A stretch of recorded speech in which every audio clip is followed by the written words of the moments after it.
gas, give me a lighter. Woof, now you cut loose from that Jerry. Before social media, before diss tracks went viral, above and beyond what was intended, the unparalleled, malleable enunciation of the LLCoolJ survived 4 lyrical wars that could have ended his career. Let me tell you what happened in this one case. Turned on the radio station. Cannibus, Kool Moe Dee, MC Shan, Ice-T. This isn't beef, this is hip-hop survival. Number 11, MC Shan, Beat Biter, 1986. Let me rock this rhyme only if I may. It's directed to my Beat Biter marks one of the earliest public challenges to LLCoolJ's legitimacy as an MC. choice. When I heard my beat with the next man's voice, put it on tape and Released during hip-hop's transition from park jams to recorded dominance, I wanted to scream, but I sat and wrote a rhyme to release my steam. It just so the record wasn't fueled by ego. It was fueled by fear of replacement. that's not really what this song is about. But if you steal my beats, I'm taking you. At the time, MC Shan represented the bridge generation. You must be sick. I feel sorry for the souls. It really makes me sad. Telling stories of Artists who helped build hip-hop's foundation, but were watching younger rappers pass them at full speed. praying half the time. Please don't let me start. Cause once I start, I'm gonna coke it. LL wasn't just young. He was successful early, which made him dangerous. Get loose. Get loose. The central accusation was severe for the era, biting Rakim's style. When you were just a kid with your runny nose, with your everlasting sneakers and your bummy In the 1980s, originality was currency. on the slabs as an MC, stick of typographical errors. God bless the dead. To be labeled a biter was to be branded fraudulent. Emotionally, Beat Biter carries resentment more than rage. But you stole my beat. Shan sounds defensive, almost protective of hip-hop's lineage. That I guess. Played it one more time. Homeboy said yes. I got so mad. The diss is less about destroying LL and more about drawing a line, Added some percussion, though we could not tell. It will be my glory to tell this story. separating pioneers from the new stars. LL's response wasn't immediate or I direct. devour like a 3-course meal, so be careful next time whose beat you steal. Instead, Shan would later be absorbed into a broader retaliation, Hear that twice. Jack be nimble, Jack be quick, saying things like signaling that LL no longer viewed him as a primary threat. get loose, get loose, This wasn't a long war, but it set the tone. At least that score. See, I'm a rhyme writer. Molly mixes my cut. I adore fly. From this point on, LL understood something critical. Success would make him a target, and tougher battles were already forming. Number 10, Kool Moe Dee, How You Like Me Now, 1987. How You Like Me Now wasn't just a diss record. It was a public execution attempt. Before the song even hit wax, Kool Moe Dee dissed LL on stage at the Apollo Theater. One of the most unforgiving venues in black music history. What is this? Amateur night at the Apollo? Get off this stage. That mattered. This wasn't industry politics. It was street-level humiliation.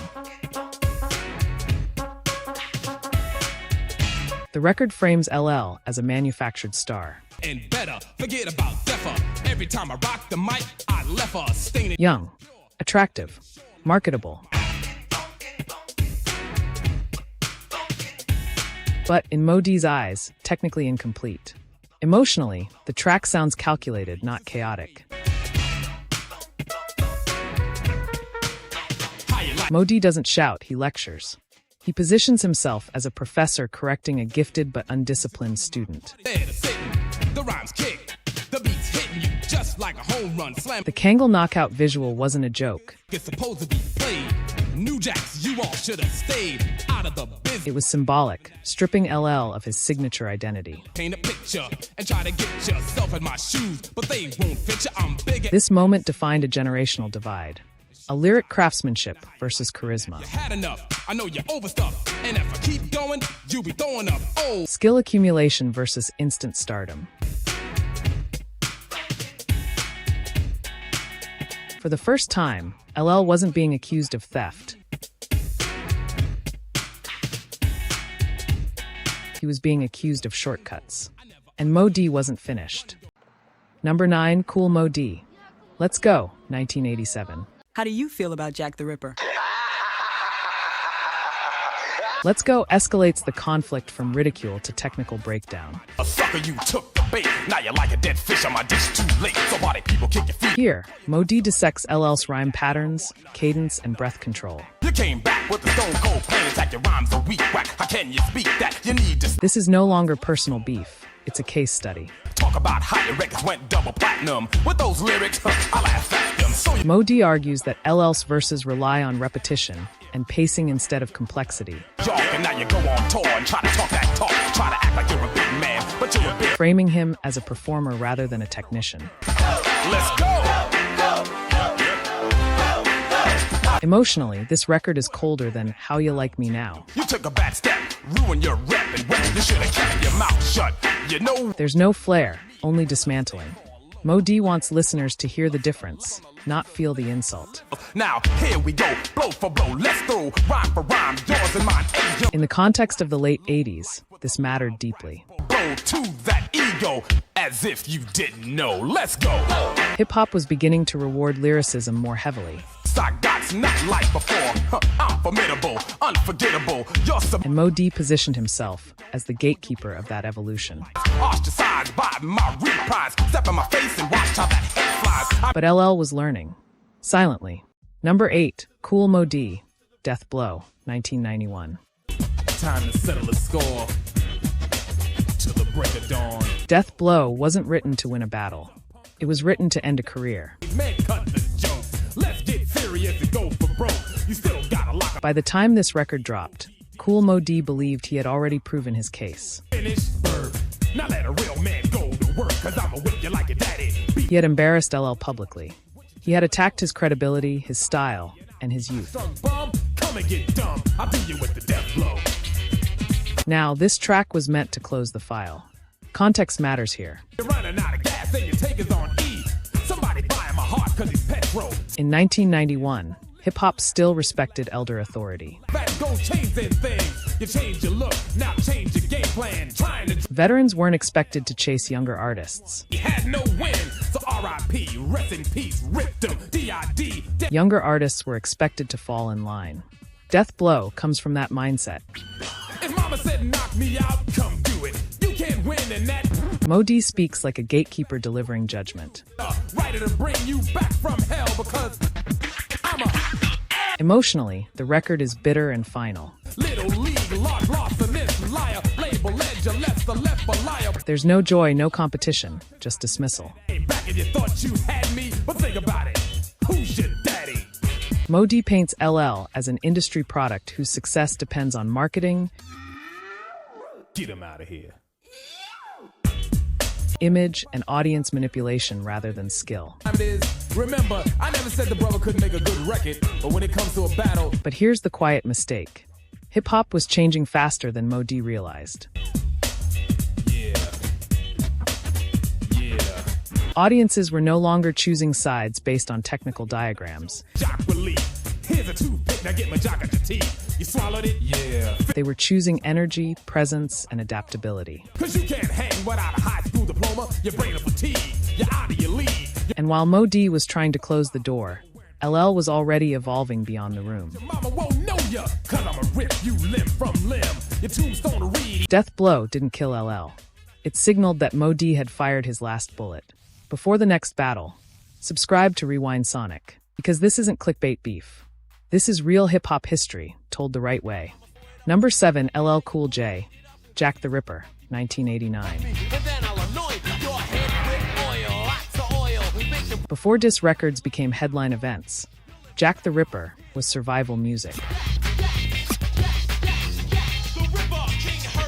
At a time when hip-hop valued technical skill over star power, and this is an example of funky stuff. When you wanna make hits, you make them a young LLCoolJ was being publicly tested by veteran lyricists, Jack the Ripper, a man, not a myth. A.K.A. most notably Kool Moe Dee. The challenge wasn't subtle. Him up in Saran. Kidnap him and slap him up inside of a van. While you doing your dance. LL's credibility, age, and right to occupy space in hip-hop were all under fire. Jack the Ripper is LL's first true battle response. Emotionally, the record sounds tense and urgent. Not polished confidence, but controlled aggression. LL isn't flexing dominance yet. He's proving he can fight back. The production is stripped down and cold, leaving nowhere to hide. Every bar matters. The title itself is intentional. LL positions himself as the one doing the cutting, not the one being dissected. Culturally, this record marked a turning point. LL stopped being seen as just a teenage star and started being taken seriously as a battler. It didn't end the conflict, but it ensured LL wouldn't be dismissed again. This was the beginning of LLCoolJ understanding that longevity in hip-hop requires teeth, not just hits. Number 6, Cannibus, second round KO. 1998. More than 10 years later, LL faced a completely different enemy. Cannibus wasn't coming from nostalgia or resentment. He was coming from pure lyrical extremism. Second round KO is fearless because Cannibus had nothing to protect. No brand, no image, no radio expectations. Just bars. Context is critical. The late 90s were the beginning of the lyric revival era. Underground heads, mixtapes, cypher culture. Cannibus represented the belief that bars should matter more than reputation. Emotionally, the record is cold and surgical.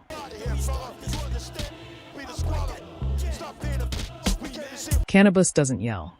He dissects. He questions LL's mic tattoo, his pen, and his mythology. Challenging the idea that longevity equals superiority. This diss shook the culture because it asked a dangerous question. What if one of hip-hop's biggest stars couldn't survive pure lyric combat anymore? For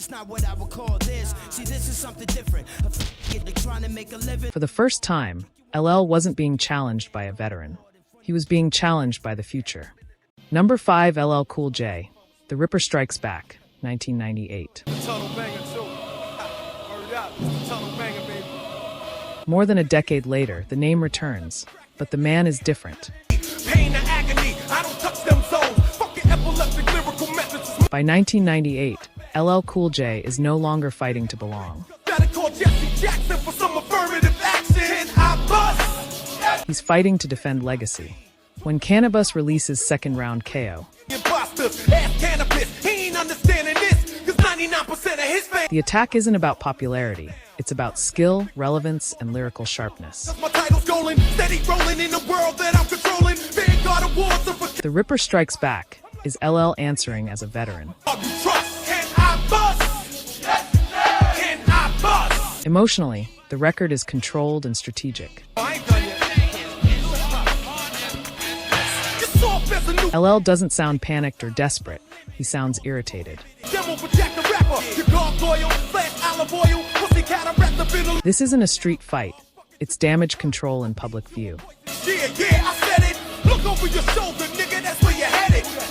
The polish of the production reflects LL's position. weak, nigga. You got to dive in your sleep. The overlord of rap will never meet defeat. Established, visible, and still powerful. 49 pounds to trying to be a monster. Running around town with the Bob Marley. Unlike Jack the Ripper, this record isn't about proving he can battle. Thunder, found you in a trash can. Hot black, cause you scared to bust. Nigga, it talk. It's about proving he won't be erased. Commercially, the response worked. Get blessed. Get on your knees, bow down to my degrees, dumb slacker. Say that. Culturally, the debate split the audience. Fans of pure lyricism leaned toward Cannibus. Fans of presence, longevity, and impact stood with LL. The Ripper Strikes Back represents a shift in hip-hop beef itself, where victory is no longer singular. Bars matter. So does survival. Number 4, Cannibus. Poet Laureate 2, 1999/2000. The moment lyricism chose isolation. Poet Laureate 2 is not a diss track. It's a withdrawal. I seen him put in 24-hour work days with deferred pay, undeterred by the After second round KO shook the culture. They claim the body of his work was the same thing as a priceless painting. Never mattered to him. Cannibus was at a crossroads most MCs never face. Files in his garage on MS-DOS in a fireproof pod. We thought it was all. Double down on purity or adapt for survival. He chose purity. David Hume is nothing more than a subjective conclusion. What is the maximum field? Context matters. By 1999, hip-hop was tilting toward accessibility. But the condensation makes rifle barrels freeze. Allow me to speak figuratively, nigga, please. Hooks mattered. Singles mattered. Image mattered. I learned how to write better, even though it sort of irked me. He said he didn't. The industry was no longer rewarding maximum difficulty. It was rewarding maximum reach. The full multilateral, I could battle a fool and be naturally cruel. Words of scorn on. Poet Laureate 2 rejects all of that. There's no chorus. No release valve. Never like to propagate rumors. Smoke canary out of cigars like American. No attempt to guide the listener. Emotionally, the song feels claustrophobic. Dated his latest creations to extract the information. They found it utterly amazing. Bars pile on top of bars. Concepts stack. Metaphors overlap. Population fluctuation on a continuous basis, but that's just the basics. It's less like a performance and more like being locked in a room with Cannibus mind. Points my point perfectly and certainly reinforces the reason why nobody's probably up. And that was the point. This track is Cannibus saying, Cannibus was a visionary indeed. He believed like a traveling multiple. if you don't understand me, I'm not slowing down for you. Like a class 5 hurricane. He said he wouldn't want another MC to suffer the same. From a battle perspective, this is powerful and dangerous. Scope zoom, adjusting the focus of the moon. One should not assume the philosophy. He isn't responding to LL directly anymore because he doesn't need to. Speak. My counselor advised me to keep rhyming till they stop the beat. In the words of Joseph Hell, Instead, he reframes the war as art versus commerce. Mike can rip the physical fabric in two. My attitude is fucked up and admirable. He positions himself above charts, above radio, above compromise. 10 centuries, impressions and memories. The first time machine inventor will mention me. But hip-hop is a conversation, and Canibus stopped listening. Advised about rhymes while he was pruning his bonsais. He claimed that he had written the greatest. The result, lyric heads crowned him. The mainstream quietly moved on. Word shame, public humiliation was the worst pain. He was spinning out of control. Poet Laureate 2 didn't lose Cannibus the war. The art galleries hated him, cause Thomas Kincaid called him, said he would take 10 complete and It ended his participation in the version of hip-hop that rewards longevity. I'd like to share some of his rhymes. Alone in my room, looking through the 32X. He didn't get pushed out. He walked away holding the crown no one else wanted to carry. Number 3, Ice-T. You Can Do Anything / Girls LGBNAF. 1991. Sexy. I wish y'all were up here with me. You know that. You drive me Before hip-hop beefs became loud, direct, and track for track, no time to remove your fears. I just wanna get near. some rivalries played out through positioning, tone, and intent. We'll undress by the light of the moon. Lay down and I'll caress that. By the early 1990s, Ice-T had already helped define West Coast street realism. Fuck, homeboys, you know the situation. You're trying to rap, but they give you. He wasn't battling for attention. He was battling for authority. And after they dog it, I autograph it. The syndicate don't let And girls LGBNAF landed in the middle of that moment. sex in effect when we're on the road. Interpreted by many as a calculated shot at artists whose image leaned more toward romance and crossover appeal. I'm trying to make this real clear, dear. I've no time to whisper in your ear. Emotionally, the record is confrontational without being frantic. You say you don't, but I know you do. Come on up to my room. Ice-T sounds dismissive, almost mocking. The energy isn't rage, it's contempt. If you're a woman, you tease him and flaunt it. But my crew got to have it. The title itself is designed to provoke, And say, girl, let's get butt naked and fuck. weaponizing shock value to draw a line between street credibility Up and down. Do that stuff that your mama calls smut, girls. Let's get and perceived softness in rap masculinity. nasty. I know what you want, so you don't have to ask me. Just lay back. Musically, the beat is stark and aggressive, built to support Ice-T's blunt delivery. He has good luck. The girls will get butt naked and fuck that night. There's no polish meant to soften the impact. 19 yards of chitlins with onions and sardines on the side. Now This isn't a song asking for debate. It's a statement meant to force reaction. I'm the MC called Ice-T. That's DJ Evil E. While Ice-T never explicitly named LLCoolJ, Get butt naked and roll around. Move our bodies like up. the timing and subtext were impossible to ignore. But girls, let's get butt naked and fuck. I mean, real stupid and LL had already proven he could dominate lyrically and emotionally, from battle records to love songs. Baby, let's get butt naked and fuck. That's right. If you're a man, you want it. You know that. And Girls LGBNAF was widely understood as pushing back against that duality. We move in a group, seduce and capture. And if the posse This is where the conflict shifts. Not bars versus bars, but definitions. nose in the air, turning you down when you really want to say, yeah. Ice-T was asserting that street authenticity couldn't coexist with vulnerability or crossover success. with onions and sardines on the side. Now that's funky. LL would soon prove the opposite. Ice-T. That's DJ Evil E. Word.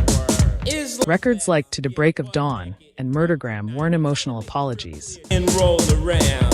Move our bodies like up and down. Do that They were reminders that lyrical aggression and mainstream success didn't cancel each other out. butt naked and fuck. I mean, real stupid and nasty. I know what This wasn't a full-scale war. It was an ideological clash. your fears. I just want to get near. Close, you know what I'm saying? Get butt naked. East Coast adaptability versus West Coast realism. I wish y'all were up here with me. You know that. You drive me crazy with them big old butts, girl. And in hip-hop, those quiet conflicts often shape the culture just as deeply as the loud ones. Number 2, Murdergram, LLCoolJ, 1990. If To the Break of Dawn was LLCoolJ standing calmly on the throne, Murdergram is the moment he finally reaches for the blade. By this point, tension wasn't imagined, it was spoken, printed, and felt. Ice-T had questioned authenticity. The West Coast was louder. And success had turned into a liability. LL understood something crucial before most rappers did. Silence can look like weakness if it lasts too long. So this time, he didn't stay abstract. Emotionally, Murdergram is colder. Not explosive, but surgical. LL doesn't rant. He doesn't posture. He dissects. There's a warning embedded in the tone. Don't confuse my versatility for softness. The delivery is sharper than To the Break of Dawn. But still controlled, still measured, still confident. That restraint matters. It separates LL from the chaos around him. Musically, the beat is darker and more aggressive, yet still stripped down. No radio hooks, no commercial polish, just space. Space for threats to breathe. This is where listeners clearly connect the dots. LL is no longer speaking to the culture. He's speaking to rivals. And this is where Ice-T's presence becomes unavoidable. Murdergram acts as a bridge between worlds. East Coast lyric authority meeting West Coast street tension. LL isn't claiming to be something he's not. He's claiming dominance on his terms. That's why this record mattered. It showed that LL didn't need to imitate gangsta rap to stand firm. He could defend his position without abandoning identity. Culturally, Murdergram cemented a truth. LLCoolJ was no longer just a star. He was battle-aware. This wasn't a full diss record. It was a loaded chamber. And the industry felt it. Because after this moment, every challenge became unavoidable. Every diss demanded a reply, and every opponent understood one thing clearly. LLCoolJ would not be moved quietly. And next, the tension stops simmering and turns fully lyrical. Number 1, LLCoolJ, To the Break of Dawn, 1990. To the break of dawn. When it comes to a situation like this. To the break of dawn. Before diss records had names in the title, before rappers explained who they were talking about, In a limousine, now you're getting done without Vaseline. Wouldn't bite because you LLCoolJ answered challenges with presence alone. know just like a sumo. Put them in Pampers, leave my drawers in a hamper. When I'm By 1990, LL wasn't fighting for respect. on. To the break of dawn. To the break of dawn. Keep on He was defending a throne people suddenly wanted to question. with, cause I don't need a partner to swing. Keep your eyes on the Kool J ring. The culture was shifting. Street realism was rising. Talking, you little snake in the grass. You swing a hammer, but you couldn't. West Coast voices were pushing harder, and success itself had become suspicious. Yeah. How dare you stand beside me? I'm cool, I'm free, To the Break of Dawn lands right in that tension. but your rhymes are sloppy like Oscar, and you're bound to get dropped and stop. Emotionally, this record is cold confidence. You little hip hop raccoon. I'm not Scarface, but I want more beef before. LL doesn't sound angry. He doesn't sound rushed. He sounds certain. Yeah. To the break of dawn. I say keep on. To the break of dawn. There's no desperation here, only control. Problems will be solved. To the break of dawn. Everybody knows. That calm delivery is the point. It tells you he doesn't need to yell to dominate. The little burnt up French fry. I'm that type of guy, and I'll slap you. Musically, the beat is stripped down and unforgiving. Get rid of that yuck mouth smile, cause brother, you ain't got no style. Keep on. Hard drums, open space, no distractions. That emptiness works like a spotlight. I said keep on. To the break of dawn. Every bar lands harder because there's nowhere to hide. Your broad wears it well. She's the reason that your record sold a few copies. This isn't a direct diss, but it functions as a preemptive strike. House is cooling out, my man Clash in the house. Sipping on this bottle. LL is sending a message to everyone watching him. I can go street without losing myself. My rhymes are so strong, nothing could go wrong. So why do you prolong songs that ain't strong? I can go lyrical without proving anything. And I can outlast you without changing who I am. The styles I use to abuse MCs, so light the fuse and spread the news. You lose. This is where tensions with artists like Ice-T become clear to listeners. Girl juice, Kool J is back on the map. And when I see ya, I'ma give While others questioned authenticity through interviews and subliminals. the pusher man, give me a fix so I can show ya I'm immune to them romper room too. LL answered with range. No denial. No explanation. Just skill. To All my effects involved. As we get funky, To the break of dawn redefined power in hip-hop. that kills. I'm like a shark with blood coming out the gills. You can never in your It argued that adaptability wasn't selling out. It was survival. can't handle the whole weight. Your skin needs lotion, teeth need Colgate. Wise up, you And that idea would echo loudly when the battles got louder, when the dices got sharper, keep the MCs a peep sweep. Play cheap and freak with a sheet. You need technique. and when LL finally had to respond with blood instead of posture. That amateur swinging a hammer from a body bag. So run and get your camera. This wasn't just a song. It was the foundation for every battle that followed. And from here on out, the gloves came off. Right home to the bathroom. And the immortal words of LL hard as hell. Every era tests its kings. LLCoolJ didn't duck smoke. He faced it repeatedly. Sometimes he won the moment. Sometimes he lost the argument. But he never disappeared. And in hip-hop, survival is legacy. Which battle do you think tested LL the hardest? Stay locked to Rewind Sonic, where real hip-hop history never gets watered down. Thank you for watching.